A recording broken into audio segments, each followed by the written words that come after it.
بسم اللہ الرحمن الرحیم وَإِلَى مَدْيَنَ أَخَاهُمْ شُعَيْبًا قَالَ يَا قَوْمِ اعْبُدُوا اللَّهَ مَا لَكُم مِّنْ إِلَٰهٍ غَيْرُهُ قَدْ جَاءَتْكُم بَيِّنَةٌ مِّن رَّبِّكُمْ فَأَوْفُوا الْكَيْلَ وَالْمِيزَانَ وَلَا تَبْخَسُوا النَّاسَ أَشْيَاءَهُمْ وَلَا تُفْسِدُوا فِي الْأَرْضِ بَعْدَ إِصْلَاحِهَا ذَلِكُمْ خَيْرٌ لَّكُمْ إِن كُنتُمْ تَعْلَمُونَ۔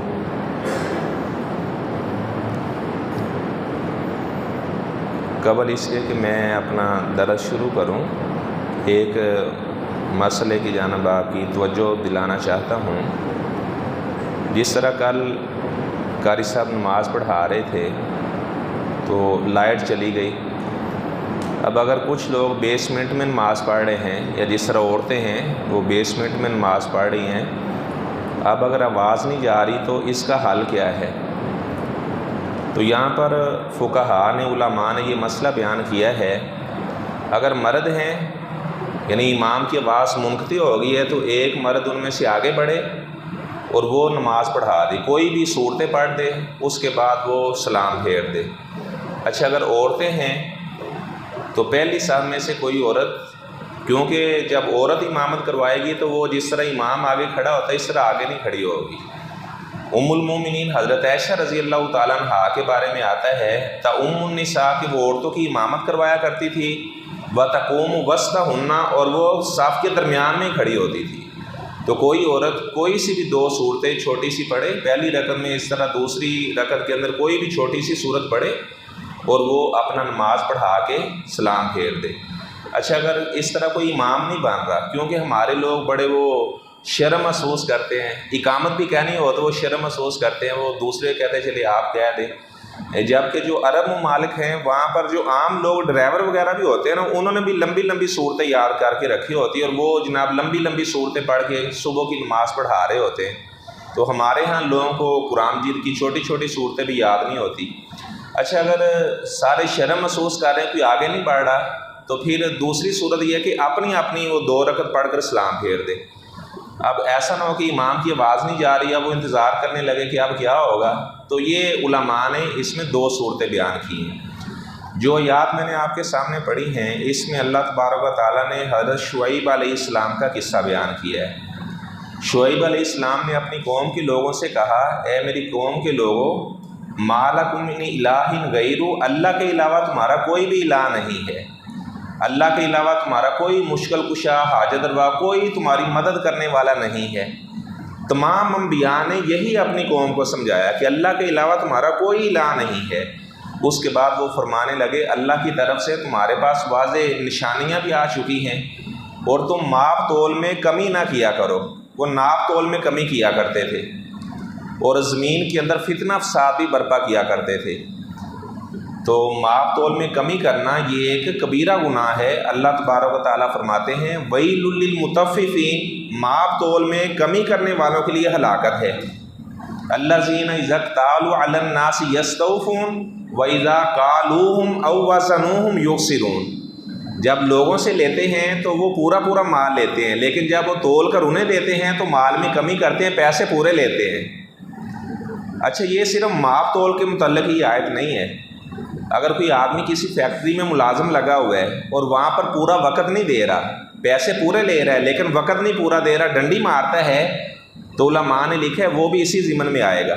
کوئی ملازم رکھا ہوا ہے، پورا وقت نہیں دے رہا، کوئی استاذ ہے کسی جگہ پہ تدریس کرتا ہے، وہ صحیح طریقے سے نہیں پڑھا رہا، وقت پورا نہیں دے رہا، تو وہ بھی ماپ تول میں کمی کرنے والوں میں شامل ہے۔ تو شعیب علیہ السلام نے اپنی قوم کے لوگوں کو یہی بات سمجھائی کہ آپ ماپ تول میں کمی نہ کیا کرو اور زمین میں فساد نہ کرو۔ زمین میں فتنہ فساد کرنا، آپس میں لڑائی جھگڑا کرنا، یہ بہت بڑا گناہ ہے۔ آپ صلی اللہ علیہ وسلم نے فرمایا، کیا میں تمہیں ایسے گناہ کے بارے میں نہ بتاؤں جو موڑ دینے والا ہے؟ آپ دیکھیں، جب کسی کا سر موڑ دیا جاتا ہے تو بالکل اس کا سر وہ بالوں سے خالی ہو جاتا ہے۔ آپ نے فرمایا کہ میں یہ نہیں کہتا کہ وہ سر کو موڑ دیتا ہے، آپ نے فرمایا تہلک الدین، آدمی کا دین اس سے مونڈا جاتا ہے۔ صحابہ نے کہا جی کون سی وہ چیز ہے؟ آپ صلی اللہ علیہ وسلم نے فرمایا آپس میں اختلاف کرنا، آپس میں جھگڑا کرنا، آدمی کا سارا دین اس سے ختم ہو جاتا ہے۔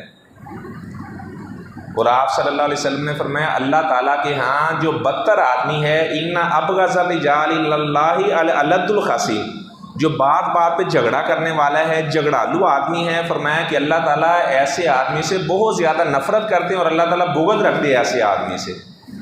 اور آپ نے دیکھا ہوگا بعض ایسے لوگ ہیں شادی بیاہ کے موقع پر ان کی عادت ہوتی ہے، انہوں نے ہر کام میں پھڈا ڈالنا ہوتا ہے، لڑائی ڈالنی ہوتی ہے، چھوٹی چھوٹی باتیں تلاش کرنی ہوتی ہے اور ناراض ہونا ہوتا ہے، اور وہ جناب جو رحم کے رشتے ہوتے ہیں ایک منٹ کے اندر رحم کے رشتے توڑ دیتے ہیں۔ تو شعیب علیہ السلام نے اپنی قوم کے لوگوں سے کہا کہ آپ اس طرح ناپ تول میں کمی نہ کرو، تو وہ آگے سے شعیب علیہ السلام کے بارے میں عجیب و غریب قسم کی باتیں کرنے لگے۔ قال الذین استکبروا من قومہ لنخرجنک یا شعیب والذین آمنوا معک من قریتنا، وہ شعیب علیہ السلام کو کہنے لگے کہ ہم آپ کو اپنی بستی سے نکال دیں گے، اور جتنے لوگ آپ کے ساتھ ایمان لے کر آئے ہیں ان تمام لوگوں کو ہم اپنی بستی سے نکال دیں گے۔ تو اللہ تعالیٰ فرماتے ہیں فَأَخَذَتْهُمُ الرَّجْفَةُ، شعیب علیہ السلام کی قوم پر 3 طرح کا عذاب آیا، ایک تو زلزلہ بھی آیا اور ایک آسمان سے چیخ بھی آئی، اور اسی طرح ایک مقام پہ اللہ تعالیٰ فرماتے ہیں کہ فَلَمَّا رَأَوْهُ عَارِضًا مُسْتَقْبِلَ أَوْدِيَتِهِمْ، جب انہوں نے بادل آتے ہوئے دیکھے تو کہنے لگے هَٰذَا عَارِضٌ مُمْطِرُنَا، یہ بادل ہے اس سے بارش برسے گی، لیکن جیسے وہ بادلوں سے بارش کی امید لگا کر وہ باہر نکلے تو اللہ تعالیٰ نے ان پر آگ برسا دی، آگ برسا دی، یعنی 3 طرح کا عذاب شعیب علیہ السلام کی قوم پر آیا۔ اور شعیب علیہ السلام کی قوم کو اصحاب الایکہ بھی قرار دیا گیا، یہ ایک بن کے اوپر رہنے والے تھے اور ماپ تول میں کمی کرنے والے تھے۔ اللہ تعالیٰ فرماتے ہیں کہ جن لوگوں نے شعیب علیہ السلام کو جھٹلا دیا، الذین کذبوا شعیبا، اللہ تعالیٰ فرماتے ہیں ہم نے انہیں ایسے تہس نہس کر دیا جس طرح ان کا نام و نشان ہی ہم نے مٹا کے رکھ دیا۔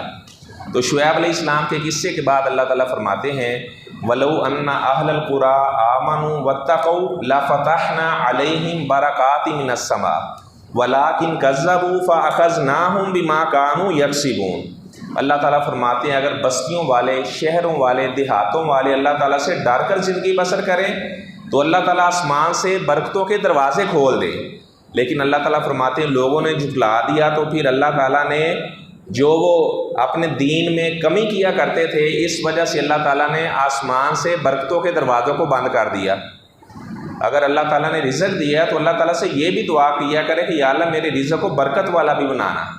بعض ایسے لوگ ہیں اللہ کی ہر نعمت ان کے گھر میں موجود ہوتی ہے لیکن انہیں اللہ کی کسی نعمت کا احساس بھی نہیں ہوتا کیونکہ ان کے گھر میں برکت نہیں ہوتی۔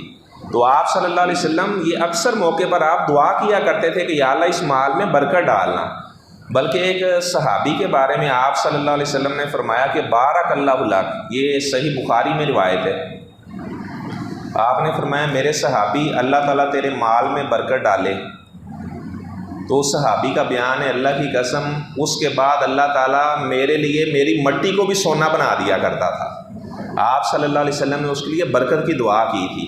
اور حضرت انس رضی اللہ تعالیٰ عنہ فرماتے ہیں جب آپ صلی اللہ علیہ وسلم مکہ سے مدینہ آئے، مکہ اس طرف ہے، جب ہم نماز پڑھتے ہیں تو جس طرح امام خطبہ دے رہا ہوتا ہے تو اس کی بیک جانب پر مکہ ہوتا ہے، اور جو مدینہ ہے وہ اس طرف ہے، شمال والی جانب ہے، اور مدینہ سے تھوڑا سا آگے جائیں تو تبوک ہے اور آگے ملک شام ہے۔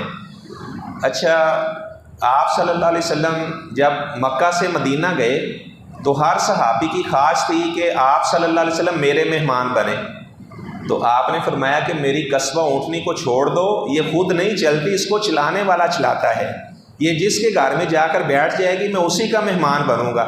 تو وہ ابو ایوب انصاری رضی اللہ تعالیٰ عنہ کے صحن میں بیٹھ گئی۔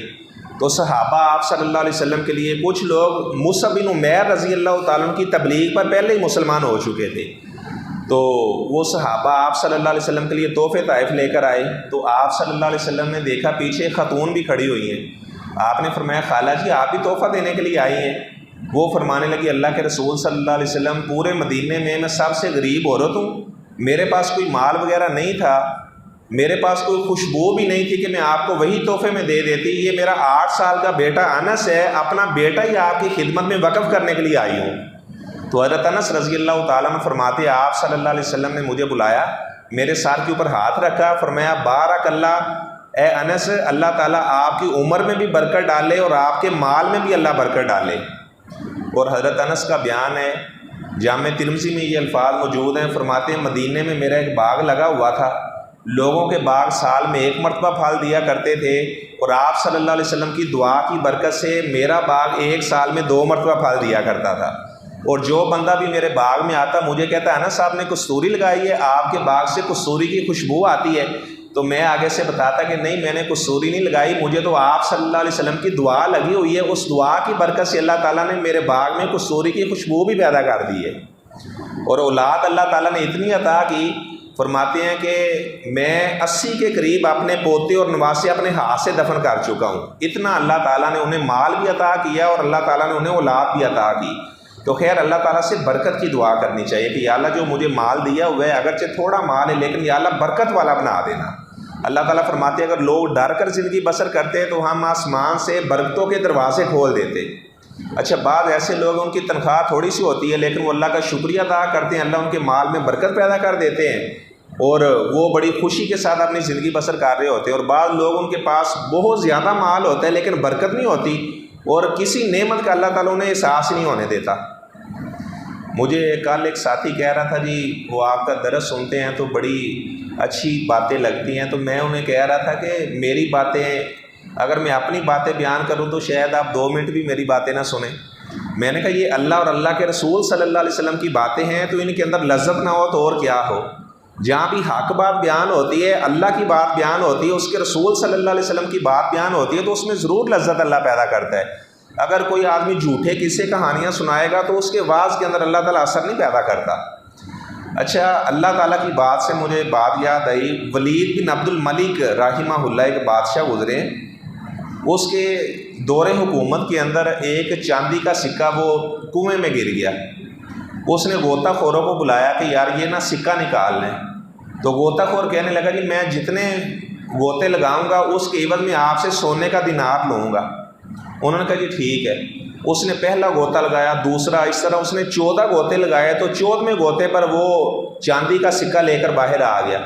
تو وزیر اور مشیر کہنے لگے کہ آپ نے بیت المال کے 14 دینار ضائع کر دیے، چاندی کا ایک سکہ تھا تو وہاں پر پڑے رہنے دیتے۔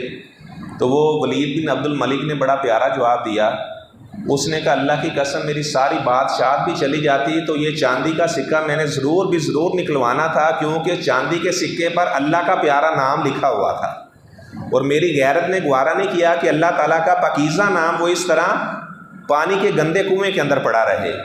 تو یہ اللہ تعالیٰ کے نام سے بھی پیار کرنے والے لوگ۔ اور ایک ایسا بھی آدمی گزرا، اس کا نام تھا بشر حافی، اور وہ ساری زندگی ننگے پاؤں وہ چلا ہے، بلکہ آپ صلی اللہ علیہ وسلم بھی بعض کا جوتا پہن کر چلتے اور بعض کا آپ صلی اللہ علیہ وسلم ننگے پاؤں بھی چلا کرتے تھے، تاکہ آدمی کے اندر، کیونکہ یہ اصل میں تو ہمیں سمجھانا مقصد ہے کہ آدمی کے اندر بعض کا عجب پسندی آ جاتی ہے، کبر آ جاتا ہے، تو ننگے پاؤں چلے گا تو اس کا کبر اور تکبر غرور ختم ہو جائے گا۔ اچھا بشر حافی ایک دفعہ جا رہا تھا تو اس نے جوتا پہنا ہوا تھا، تو اللہ کا کرنا ایسا ہوا قرآن کا کوئی پیج پڑا ہوا تھا تو اس کے اوپر اس کا پاؤں آ گیا۔ تو اس نے کہا کہ اللہ کی قسم آئندہ سے میں جوتا ہی نہیں پہنوں گا، وہ ساری زندگی ننگے پاؤں ہی چلا ہے۔ تو یہ ہمارے اسلاف کی ایسی مثالیں موجود ہیں۔ اور ایسے امام احمد بن حنبل رحمہ اللہ کے دور کا یہ بشر حافی ہے، حافی کا معنی ننگے پاؤں چلنے والا۔ امام احمد بن حنبل رحمہ اللہ کے پاس ایک عورت آئی، تقوی کی بات میں آپ کو بتانے لگا ہوں، کہنے لگی کہ میں چرخہ کاٹتی ہوں تو میں دن کے وقت بھی کچھ چیز بناتی ہوں اور رات کو بھی بناتی ہوں چاند کی روشنی میں، تو اگر میں نے گاہ کو بیچنا ہو تو بتانا پڑے گا کہ یہ دن کو بنایا اور یہ رات کو بنایا ہوا ہے۔ تو امام احمد بن حنبل رحمہ اللہ فرمانے لگے کیا جو آپ دن کو چرخہ کاٹتی ہیں اس سے جو چیز بناتی ہے اور جو رات کو بناتی ہے فرق ہوتا ہے؟ اس نے کہا ظاہری بات ہے جی، دن ہوتا ہے، رات ہوتی ہے، فرق آ جاتا ہے۔ تو امام احمد بن حنبل رحمہ اللہ فرمانے لگے کہ آپ کو بتانا پڑے گا۔ اچھا وہ جو شاگرد بیٹھے ہوئے تھے وہ کہہ رہے تھے، ہم حیران ہوئے، ہمارے استاد احمد بن حنبل ہم سے کہنے لگے یار یہ کون سی عورت ہے جو اتنی زیادہ نیک ہے، یہ بشر حافی کی بہن تو نہیں ہے؟ وہ اسٹوڈنٹ کہتے ہیں کہ ایک لڑکا ہم میں سے گیا، دیکھا تو وہ جا کر بشر حافی کے گھر میں داخل ہوئی، پتہ چلا کہ یہ بشر حافی کی بہن تھی۔ اگر بھائی نیک ہو تو بہنیں بھی نیک ہوا کرتی ہیں، اگر بعض اوقات بہنیں نیک ہوتی ہیں تو ان کی اثر کی وجہ سے بھائی بھی نیک ہو جاتے ہیں۔ تو یہ اللہ تعالیٰ کے فضل سے ایسے نیک گرانے گزرے ہیں جنہوں نے تقوی والی زندگی بسر کی اور اللہ نے قیامت تک کے لیے ان کا نام زندہ رکھا ہے۔ اور اس طرح ایک تابعی کے بارے میں آتا ہے لوگ آ کر اسے بتاتے کہ فلاں آپ کی غیبت کر رہا تھا، آپ کو ایسے کہہ رہا تھا، آپ کو ایسے کہہ رہا تھا، وہ آگے سے کہتا یار ماضی کو یاد نہیں رکھا جاتا، آپ مجھے کیوں ماضی کی باتیں بتاتے ہیں، فلاں نے میرے ساتھ جھگڑا کیا تھا، فلاں نے ایسا کیا تھا، الماضی لا یذکر۔ اچھا وہ تابی فوت ہو گیا تو بعد میں اللہ تعالیٰ نے جب اسے اپنے سامنے کھڑا کیا تو اللہ نے فرمایا کہ آپ دنیا میں کیا عمل کر کے آئے ہو؟ تو وہ بتانے لگا یا اللہ میں نے یہ عمل کیا ہے، میں نے یہ عمل کیا ہے، تو یا اللہ مجھ سے کچھ گناہ بھی ہوئے ہیں۔ تو اللہ تعالیٰ نے اسے یہی فرمایا الماضی لا یذکر، جس طرح تو میرے بندوں کے بارے میں باتوں کو بلا دیا کرتا تھا، میں نے بھی تیرے بارے میں جتنے تجھ سے گناہ ہوئے ہیں سارے کے سارے بلا دیے ہیں، ماضی کو یاد نہیں کیا جاتا، اپنی رحمت کے ساتھ میں نے تجھے بھی معاف کر دیا ہے۔ تو اللہ تعالیٰ سے ڈر کر زندگی بسر کرنا، تو ایسے لوگوں کے لیے پھر اللہ تعالیٰ آسمان سے برکتوں کے دروازے کھول دیتے ہیں۔ اس کے بعد اللہ تعالیٰ نے حضرت موسیٰ علیہ السلام کا قصہ بیان کیا ہے۔ موسیٰ علیہ السلام کو اللہ تبارک و تعالیٰ نے فرعون کی جانب بھیجا اور انہوں نے کہا کہ انی رسول من رب العالمین، کہ میں اللہ کی جانب سے آپ کی طرف رسول بن کر آیا ہوں۔ فرعون کا نام رامسیس تھا اور بڑا ایک ظالم بادشاہ تھا۔ اس نے خواب دیکھا تھا کہ بنو اسرائیل کا ایک بچہ میری حکومت کو ختم کر دے گا، تو مفسرین نے لکھا ہے کہ اس نے بچوں کو قتل کروانا شروع کیا، تو 70,000 کے قریب چھوٹے بچے اس نے قتل کروا دیے۔ پھر لوگوں نے کہا جی مرد کم ہو رہے، عورتیں زیادہ ہو رہی ہیں۔ اس نے کہا جی 1 سال بچوں کو قتل کیا جائے اور 1 سال بچوں کو زندہ چھوڑا جائے۔ تو جس سال بچوں کو زندہ چھوڑا جاتا تھا اس سال اللہ تعالیٰ نے حضرت موسیٰ علیہ السلام کے بڑے بھائی حضرت ہارون علیہ السلام پیدا ہوئے، اور جس سال بچوں کو قتل کیا جاتا تھا اس سال اللہ تعالیٰ نے حضرت موسیٰ علیہ السلام کو پیدا کیا۔ یہ لمبا واقعہ انشاءاللہ سورہ قصص کے اندر میں تفصیل سے بیان کروں گا۔ تو خیر فرعون موسیٰ علیہ السلام سے کہنے لگا کہ آپ کے پاس کیا نشانی ہے کہ آپ اللہ کے نبی ہیں؟ تو موسیٰ علیہ السلام نے اپنی لاٹھی پھینکی، فَإِذَا هِيَ ثُعْبَانٌ مُبِينٌ، تو بہت بڑا اژدہا بن گیا، اور کہنے لگا جی آپ کوئی اور نشانی بھی دکھائیں۔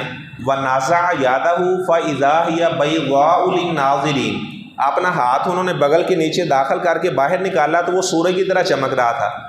تو وہ کہنے لگا اِنَّ هَذَا لَسَاحِرٌ عَلِيمٌ، یہ تو ماہر قسم کا جادوگر ہے۔ اپنے مشیروں سے کہنے لگا جی کیا کرنا چاہیے؟ انہوں نے کہا جی بڑے معروف قسم کے جادوگر پڑے ہوئے ہیں، ہم ان کو بھی بلاتے ہیں، تو یہ بھی اگر جادوگر ہے تو ان کا اس سے مقابلہ کرواتے ہیں تو اس کو ہمارے جادوگر شکست دے دیں گے۔ تو فرعون کہنے لگا جتنے ماہر قسم کے جادوگر ہیں آپ ان سب کو لے کر آؤ۔ ایک دن دیا گیا کہ فلاں دن آپ نے یہاں پہ جمع ہونا ہے اور یہاں پر مجمع لگے گا، اور موسیٰ علیہ السلام بھی اپنا جادو دکھائیں گے اور جو میرے جادوگر رہیں گے وہ بھی اپنا جادو دکھائیں گے۔ انہوں نے معاذ اللہ موسیٰ علیہ السلام کو بھی جادوگر قرار دیا۔ ہمارے ملک پاکستان کے اندر پہلی بات تو یہ ہے کہ لوگوں کو جادو آتا ہی نہیں ہے، ایسے ہی لوگ گھبرا جاتے ہیں، لیکن آپ کسی دوسرے بندے سے پوچھ لیں تو وہ کہے گا میرے اوپر جادو ہوا ہے۔ ہمارا اتنا ایمان کمزور ہو چکا ہے کہ ہر تیسرا بندہ کہتا ہے جی میرے اوپر کسی نے جادو کر دیا، اور جو اس کے خیالات ہوتے ہیں اپنے خیالات کو ہی اپنے اوپر ہیوی کر لیتا ہے، اور وہ جناب پھر عاملوں کے پاس جاتا ہے، وہ اسے عجیب و غریب قسم کے چکر میں ڈال دیتے ہیں۔ تو اگر اس طرح کا کوئی آدمی مسئلہ محسوس کرتا بھی ہے تو سورہ فلق اور سورہ ناس کی کثرت سے تلاوت کرے، سورۃ بقرہ پڑھے تو اللہ تبارک و تعالیٰ اس کے مرض کو ختم فرما دیں گے۔ تو یہ اسی طرح وہم میں نہیں مبتلا ہونا چاہیے کہ میرے گھر کے باہر کسی نے دال پھینک دی تو لہذا جادو ہو گیا ہے، گھر کے باہر کوئی بکرے کی سری پھینک گیا تو میرے اوپر جادو ہو گیا ہے۔ اس طرح چھوٹی چھوٹی باتوں میں جناب آدمی مبتلا ہو جائے اور پھر عجیب و غریب خیال سوچے تو بعض بار انسان کے خیالات اس کے اوپر حقیقت بن کر سامنے آ جاتے ہیں۔ تو اس لیے اس بارے میں اتنا زیادہ کوئی انسان کو پریشان نہیں ہونا چاہیے، اللہ تعالیٰ کی ذات پہ بھروسہ کرنا چاہیے۔ اللہ تعالیٰ انسان کی مدد کرنے والا ہے، اور اگر بالفرض ایسا معاملہ بن بھی جاتا ہے تو معوذتین کو کثرت سے پڑھا جائے۔ آپ صلی اللہ علیہ وسلم کے اوپر لبید بن عاصم یہودی نے جادو کر دیا تو آپ صلی اللہ علیہ وسلم پھر کثرت سے سورہ فلق اور سورہ ناس پڑھا کرتے تھے، اور اس طرح اعوذ بکلمات اللہ التامات من شر ما خلق، اسے بھی آپ پڑھ لیں، سورۃ بقرہ بھی پڑھیں۔ خیر وہ جادوگر آئے تو موسیٰ علیہ السلام سے کہنے لگے کہ آپ پہلے اپنا کوئی دکھائیں گے یا ہم پہلے دکھائیں؟ تو موسیٰ علیہ السلام نے فرمایا القوا ما انتم ملقون، جو آپ نے دکھانا ہے آپ پہلے دکھائیں۔ انہوں نے اپنی لاٹھیاں پھینکی تو اللہ تعالیٰ فرماتے ہیں کہ انہوں نے سحر والا اعین الناس، لوگوں کی آنکھوں پر جادو کر دیا۔ یعنی جادو کے اندر شے کی حقیقت نہیں بدلتی، لیکن لوگوں کو بظاہر نظر آ رہا ہوتا ہے کہ یہ چیز بدل گئی ہے، شے کی حقیقت نہیں بدلتی۔ اچھا انہوں نے لوگوں کی آنکھوں پر جادو کر دیا، وَاسْتَرْهَبُوهُمْ، اور لوگوں کو ڈرایا، وَجَاءُوا بِسِحْرٍ عَظِيمٍ، اور وہ بہت بڑا اپنی طرف سے جادو لے کر آئے۔ تو اس کے بعد اللہ تعالیٰ فرماتے ہیں ہم نے موسیٰ علیہ السلام سے کہا آپ ڈرے نا، آپ بھی اپنی لاٹھی پھینکے۔ جب موسیٰ علیہ السلام نے اپنی لاٹھی پھینکی تو وہ جتنے وہ ان کے سانپ بظاہر نظر آ رہے تھے، تو موسیٰ علیہ السلام کی جو لاٹھی تھی جب بڑا اژدہا بنا تو ساری چھوٹی چھوٹی جو سانپ نظر آ رہے تھے لاٹھیاں وہ حرکت کر رہی تھی، وہ بڑا سانپ ساری لاٹھیوں کو کھا گیا۔ اب جو جادوگر تھے وہ سجدے میں گر گئے، کہنے لگے آمنا بربی موسیٰ و ہارون، ہم موسیٰ علیہ السلام اور ہارون علیہ السلام کے رب کے اوپر ایمان لے کر آئے ہیں۔ تو فرعون کہنے لگا کہ آپ میرے پوچھے بغیر اس پر ایمان لے آؤ، میں آپ کے ہاتھ اور پاؤں کاٹ دوں گا۔ وہ کہنے لگے اب ہمیں گھبرانے کی ضرورت نہیں، آپ نے جو کرنا ہے کر لیں، لا زیرہ، اب آپ جو بھی ہمارا نقصان کریں گے ہم تو اللہ کے پاس جانے والے ہیں، جیسے ہی ہماری جان نکلے گی ہمیں اللہ کی طرف سے جنت کا پیغام آئے گا، اللہ کا سلام آئے گا، ہم سیدھا اللہ کی جنت میں چلے جائیں گے۔ تو اس کے بعد پھر آگے اللہ تعالیٰ نے بنو اسرائیل کا یعنی سورہ اعراف کے اندر زیادہ موسیٰ علیہ السلام کا قصہ اللہ نے بیان کیا 9 نمبر پارے میں۔ تو موسیٰ علیہ السلام طور پہاڑ پر گئے تو قوم کے لوگوں نے بچڑے کی پوجا شروع کر دی۔ کبھی موسیٰ علیہ السلام سے کہنے لگے آپ ہمیں ایک الہ بنا دیں۔ اس طرح انہوں نے عجیب و غریب طریقے سے حضرت موسیٰ علیہ السلام کو پریشان کیا۔ ایک موقع پر کہنے لگے موسیٰ ہم اللہ تعالیٰ کو دیکھنا چاہتے ہیں، تو اس دنیا کے اندر اللہ تعالیٰ کو کوئی بھی نہیں دیکھ سکتا۔ وَلَمَّا جَاءَ مُوسَىٰ لِمِيقَاتِنَا وَكَلَّمَهُ رَبُّهُ، اللہ تعالیٰ موسیٰ علیہ السلام سے ہم کلام ہوئے تو موسیٰ علیہ السلام نے بھی اللہ سے کہہ دیا یا اللہ ہم نے تجھے دیکھنا ہے۔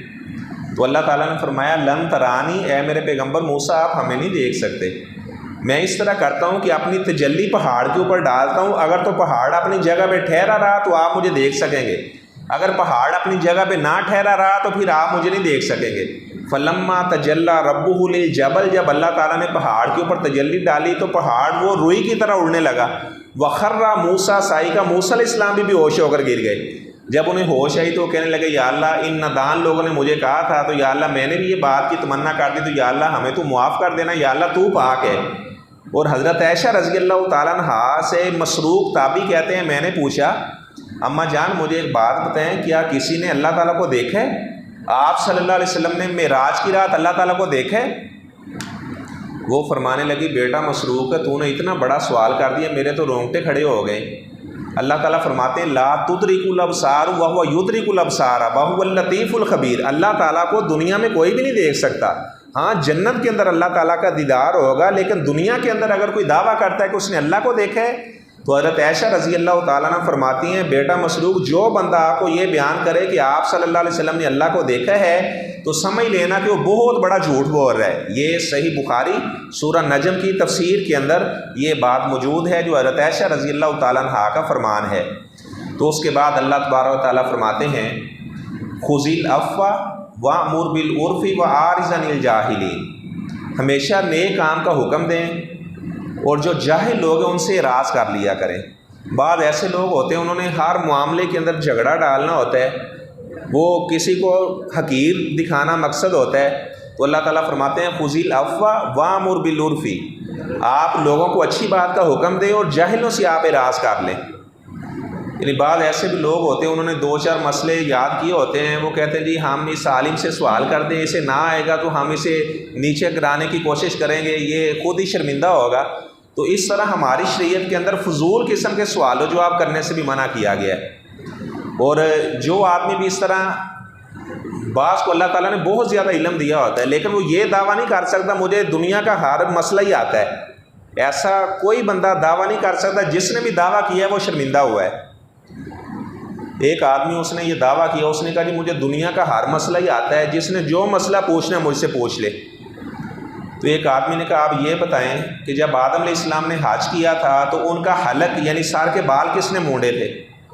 تو وہ بڑا شرمندہ ہوا، کہنے لگا کہ یہ مسئلہ اللہ تعالیٰ نے اس لیے آپ کے دل میں ڈالا ہے تاکہ جو میرے دل میں تکبر اور غرور تھا نا یہ ختم ہو جائے۔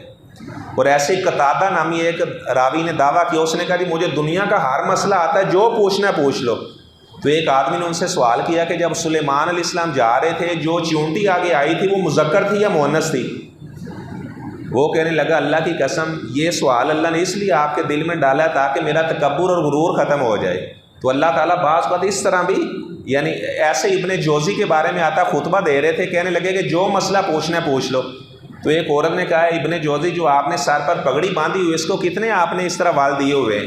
تو وہ اتار کر وہ گننے لگے اتنے، وہ کہنے لگے کہ آپ کو اس بات کا علم نہیں اور آپ نے اتنا بڑا دعویٰ کر دیا کہ جو پوچھنا ہے پوچھ لو۔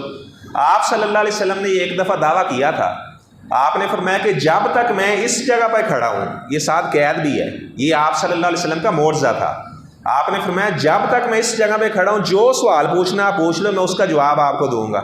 تو پھر بعض صحابہ نے کچھ باتیں پوچھی اور آپ صلی اللہ علیہ وسلم نے بتائی۔ تو اچھا، اس کے بعد اللہ تبارک و تعالیٰ فرماتے ہیں وَإِذَا قُرِئَ الْقُرْآنُ فَاسْتَمِعُوا لَهُ وَأَنصِتُوا لَعَلَّكُمْ تُرْحَمُونَ، جب قرآن پڑھا جائے تو آپ خاموشی سے سنیں اور آپ خاموشی اختیار کریں تاکہ تمہارے اوپر رحم کیا جائے۔ اچھا، یہ جو آیت ہے اس کا جو پس منظر ہے، جو قرآن مجید کا نظم ہے، نظم قرآن اسے کہا جاتا ہے کہ قرآن کے یاد کا آپس میں ربط ہوتا ہے۔ اچھا، اس سے پیچھے مشرکین کا ذکر چل رہا ہے۔ مشرکین سے کہا جا رہا ہے کہ جب قرآن پڑھا جائے تو آپ خاموشی سے سنا کرو۔ اچھا، مشرکین کیا کیا کرتے تھے؟ حامیم سیدہ کی روایت ہے، جب قرآن پڑھا جاتا تو وہ کہتے لا تسمعوا لہذا القرآن، آپ اس قرآن کو نہ سنو، وَالْغَوْا فِيهِ لَعَلَّكُمْ تَغْلِبُونَ، آپ شور کیا کرو، تالیاں بجایا کرو تاکہ تم غالب آ جاؤ۔ تو اس کے جواب کے اندر اللہ تعالیٰ نے یہ والی آیت نازل فرمائی، اور یہ والی جو آیت ہے یہ مکی صورت ہے جو سورہ اعراف ہے۔ اچھا، بعض ہمارے بھائی انہوں نے کہا جی اس کا حکم عام ہے، یعنی جب بھی قرآن مجید پڑھا جائے تو خاموشی سے سنیں، تو لہٰذا جو امام کے پیچھے کھڑے ہوتے ہیں نا وہ بھی کچھ نہیں پڑھیں گے، وہ بھی سنیں گے جو امام پڑھ رہا ہے۔ اچھا، ہم نے کہا چلو ٹھیک ہے، آپ کی بات مان لیتے ہیں کہ اس کا حکم عام ہے کہ جب قرآن مجید پڑھا جائے تو خاموشی سے سنیں۔ تو فجر کی جماعت ہو رہی ہوتی ہے اور پیچھے لوگ سنتے پڑھ رہے ہوتے ہیں، ہم کہتے ہیں کہ اس وقت آپ کو اللہ کا یہ حکم یاد نہیں آتا کہ جب قرآن پڑھا جائے تو آپ خاموشی سے سنیں۔ پھر بعض ہمارے ایسے بھائی ہیں جو پیچھے نیت بھی کر رہے ہوتے ہیں 2 رکعت نماز پیچھے اس امام کے، حالانکہ قرآن پڑھا جا رہا ہے تو خاموشی سے سنیں، حالانکہ اس کا نماز میں سورۃ فاتحہ کے ساتھ دور کا بھی تعلق نہیں ہے اس والی آیت کا۔ آپ صلی اللہ علیہ وسلم نے سنن ابی داؤد کی روایت ہے، نماز پڑھائی فجر کی نماز، اور آپ نے سورہ اعلیٰ پڑھی سبح اسم ربک الاعلیٰ۔ آپ صلی اللہ علیہ وسلم جب بھی جمعے کی نماز پڑھاتے تو پہلی رکعت میں آپ سورہ اعلیٰ پڑھتے اور دوسرے میں حل اتاک حدیث الغاشیہ پڑھتے۔ جب آپ صلی اللہ علیہ وسلم جمعے کی نماز پڑھاتے تو پہلی رکعت میں آپ صلی اللہ علیہ وسلم سورہ سجدہ پڑھا کرتے تھے اور دوسری رکعت میں آپ صلی اللہ علیہ وسلم سورہ دہر پڑھا کرتے تھے۔ اور آپ دیکھ لیں یہ بخاری مسلم کی روایات ہے، لیکن آپ بعض مساجد میں جائیں وہ کبھی بھی آپ کو فجر کی نماز کے اندر سورہ سجدہ اور دہر سننے کو نہیں ملے گی۔ جمعے کی نماز کے اندر اور صورتیں پڑھی جائیں گی لیکن سورہ اعلیٰ اور غاشیہ سننے کو نہیں ملے گی، جبکہ یہ آپ صلی اللہ علیہ وسلم کی سنت ہے۔ اچھا، آپ صلی اللہ علیہ وسلم نے فجر کی نماز میں سورہ اعلیٰ پڑھی تو پیچھے بھی ایک آدمی اونچی آواز سے سورہ اعلیٰ پڑھ رہا تھا۔ تو جب آپ صلی اللہ علیہ وسلم نے سلام پھیرا تو آپ نے فرمایا کہ میرے ساتھ کون پڑھ رہا تھا؟ اس نے کہا جی میں پڑھ رہا تھا۔ آپ نے فرمایا اللہ کے بندو لا تفعلوا، کچھ نہ پڑھا کرو، جب میں قرآن پڑھوں تو آپ سنا کرو الا بفاتحۃ الکتاب، سورۃ فاتحہ کے علاوہ، فإنہ لا صلاۃ لمن لم یقرأ بها، آپ نے فرمایا اس کی نماز اللہ قبول نہیں کرتا جو سورۃ فاتحہ نہیں پڑھتا۔ اور یہ خطاب آپ نے مقتدی لوگوں کو کیا۔ اور نماز کے اندر اگر کوئی آدمی سورۃ فاتحہ نہیں پڑھتا، بعض لوگ کہتے ہیں امام نے پڑھ لی ہے تو ہم پیچھے آمین کہہ دیتے، اس کا مطلب ہے جو امام نے کہا وہی ہمارا ہے۔ تو ظہر عصر کی نماز کے اندر تو آپ کو امام کی آواز نہیں سنائی دیتی۔ بعض ہمارے بھائی وہ ظہر عصر کے اندر بھی آ کر اسی طرح امام کے پیچھے بغیر کچھ پڑھے چلے جاتے ہیں، جبکہ یہ آپ صلی اللہ علیہ وسلم کی سنت ہے۔ اور ہر نماز کے اندر سورۃ فاتحہ پڑھنا امام کا، مقتدی کا، منفرد کا، جنازے میں، عیدین میں، یہ نماز کا رکن ہے۔ اگر کوئی آدمی سورۃ فاتحہ نہیں پڑھتا تو وہ نماز کس چیز کی پڑھ رہی ہے؟ اور سورۃ فاتحہ کا نام ہی سورۃ الصلاح ہے۔ اگر نماز میں سورۃ فاتحہ پڑھی ہے تو نماز پڑھی ہے، اگر سورۃ فاتحہ نہیں ہے تو وہ نماز ہی نہیں ہے۔ اچھا، اس کے بعد سورہ انفال ہے۔ انفال کا معنی مال غنیمت۔ یسألونک عن الانفال، اللہ تعالیٰ فرماتے ہیں وہ آپ سے مال غنیمت کا سوال کرتے ہیں۔ قل الانفال للہ والرسول، اور آپ بتائیں کہ مال غنیمت اللہ اور اللہ کے رسول کا ہے۔ اصل میں اس آیت کا ایک لمبا شان نزول ہے۔ جب آپ صلی اللہ علیہ وسلم بدر کے میدان میں گئے، کیونکہ بدر یہ سب سے پہلا مارکہ ہوا ہے اور اس سے قبل یہ پتہ نہیں تھا جو غنیمت کا مال ہے تو اسے کیسے ڈیوائیڈ کیا جاتا ہے۔ تو بعض لوگ آپ صلی اللہ علیہ وسلم کے دفاع کرنے کے لیے آپ کے ساتھ رہے، بعض کافروں سے لڑنے کے لیے چلے گئے اور بعض ایک اور مقام پہ کھڑے ہوئے تھے۔ تو جب غنیمت کا مال آیا تو کچھ لوگ کہنے لگے اس میں ہمارا زیادہ حصہ ہے، کچھ نے کہا اس میں ہمارا زیادہ حصہ ہے، اور جو آپ صلی اللہ علیہ وسلم کے ساتھ جنہوں نے حصار بنایا ہوا تھا وہ کہنے لگے اس میں ہمارا زیادہ حصہ ہے۔ تو اللہ تعالیٰ نے فرمایا کہ اصل کے اندر جو مال غنیمت ہے یہ اللہ اور اللہ کے رسول کا ہے۔ آپ یہ نہ سمجھ لیں کہ شاید ہماری وجہ سے یہ ہم جنگ جیتے ہیں، یہ تو اللہ کی مدد کی وجہ سے آپ جنگ جیتے ہیں۔ تو یہ اللہ تعالیٰ نے یہاں پر غنیمت کا مسئلہ بیان کیا ہے۔ اس کے بعد اللہ تعالیٰ نے ایمان والوں کا ذکر کیا ہے کہ جب ایمان والے لوگوں کو آیات پڑھ کر سنائی جاتی ہیں، واجلت قلوب، ان کے دل ڈر جاتے ہیں اور ان کا ایمان بڑھ جاتا ہے۔ اگر درس سننے سے، قرآن کی آیات سننے سے ایمان بڑھتا ہے تو آپ سمجھ لیں کہ اللہ کے فضل سے ہمارے دل میں ایمان موجود ہے، ایمان باقی ہے۔ اس کے بعد اللہ تعالیٰ نے غزوہ بدر کا پس منظر بیان کیا ہے۔ غزوہ بدر یہ 2 ہجری میں ہوا تھا اور اس میں اللہ تبارک و تعالیٰ نے 1000 فرشتہ بھی نازل کیا۔ غزوہ احد میں 3000 فرشتوں کی اور 5000 کی بشارت دی گئی تھی، لیکن وہاں کوئی فرشتہ نازل نہیں ہوا تھا۔ آپ صلی اللہ علیہ وسلم کے ایک صحابی کا بیان ہے کہ میں ایک کافر کے پیچھے دوڑ رہا تھا تو میں اسے تلوار مارنے لگا اور مجھ سے پہلے ہی اسے کسی نے مار دیا۔ تو میں نے اس کا جسم دیکھا، اس کے جسم پر نیل پڑے ہوئے تھے۔ تو وہ کہہ رہا تھا، جس کی ایک غیبی مجھے آواز ہے، وہ کہہ رہا تھا ہزوم آگے بڑھو۔ تو آپ صلی اللہ علیہ وسلم کو جب بتایا گیا تو آپ نے فرمایا کہ یہ تیسرے آسمان کا فرشتہ تھا جو کافروں کو قتل کرنے کے لیے آیا تھا۔ تو اللہ تعالیٰ نے 1000 فرشتہ غزوہ بدر میں نازل کیا۔ اس کے بعد اللہ تعالیٰ فرماتے ہیں ایمان والے لوگوں، لا تخونوا اللہ والرسول وتخونوا اماناتکم، اللہ اور اللہ کے رسول سے خیانت نہ کرو۔ اللہ اور اللہ کے رسول سے خیانت کرنے کا یہ بھی مطلب ہو سکتا ہے کہ جو قرآن میں بات ہے اس کا مفہوم بگاڑ کر بیان کرنا، جو آپ صلی اللہ علیہ وسلم کی حدیث کا مفہوم ہے اس کا مفہوم بگاڑ کر بیان کرنا، یہ اللہ اور اللہ کے رسول صلی اللہ علیہ وسلم کے ساتھ خیانت ہے، اور اس پر بڑی سخت وعید ہے اگر کوئی آدمی غلط اس کا مفہوم بگاڑ کر اس کا مفہوم بیان کرتا ہے۔ اچھا، اللہ تعالیٰ فرماتے ہیں اور امانتوں کے اندر بھی خیانت نہ کیا کرو۔ آپ صلی اللہ علیہ وسلم نے منافق کی جو علامتیں بیان کی ہیں، فرمایا کہ منافق کی یہ بھی علامت ہے جب اس کے پاس امانت رکھی جاتی ہے تو اس میں خیانت کرتا ہے۔ تو آدمی کا امانت دار ہونا یہ اللہ تعالیٰ کا بہت بڑا احسان ہے۔ فیکٹریوں کے اندر لوگوں کو کیمرے لگانے پڑتے ہیں کہ یہ یہاں سے کوئی چیز نہ چرا کر لے جائے، تو خیانت کرنا اتنا بڑا جرم ہے۔ آخری بات کے بعد میں اپنی بات کو ختم کرتا ہوں۔ آپ صلی اللہ علیہ وسلم کو بخاری شریف کی روایت ہے، کسی نے غلام تحفے میں دیا تھا، یقال له مدعم، اس کا نام مدعم تھا۔